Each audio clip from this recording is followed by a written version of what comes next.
प्रचाराच्या प्रायमरी टप्प्यामध्ये कशा प्रकारे वातावरण पाहायला मिळतं विदर्भामध्ये तुम्हाला? विदर्भात महायुतीचं अतिशय चांगलं वातावरण आहे. मी रामटेकचा उमेदवारी अर्ज भरायला देखील गेलो होतो. गडकरी साहेबांचा उमेदवारी अर्ज भरायला देखील आम्ही गेलो होतो.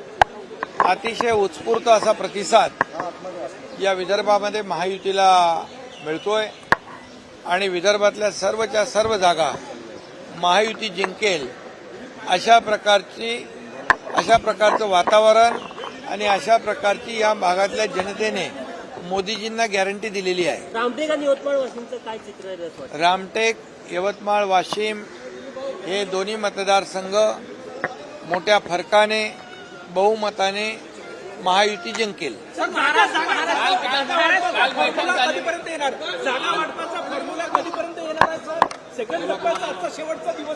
आता 2-3 दिवसामध्येच सेकंड टप्प्याचा देखील जो काही उमेदवारीच्या बाबतीमध्ये निर्णय आहे तोही होईल.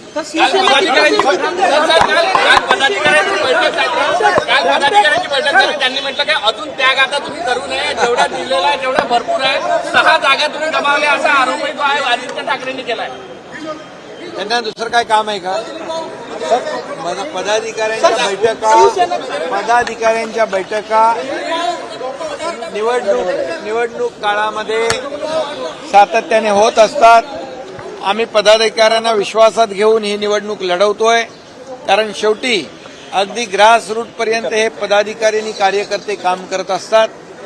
फक्त घरात बसून उंटावरून शेळ्या हाकता येत नाहीत. त्याला प्रत्यक्ष फील्डवर जावं लागतं आणि ते आम्ही काम करतोय. नेत्यासकट, मुख्यमंत्र्यासकट, उपमुख्यमंत्र्यासकट, सगळ्या मंत्र्यांसकट आणि सर्व कार्यकर्त्यांसकट आम्ही सर्व फील्डवर काम करणारे लोक आहोत, ग्रासरूटचे कार्यकर्ते आहोत.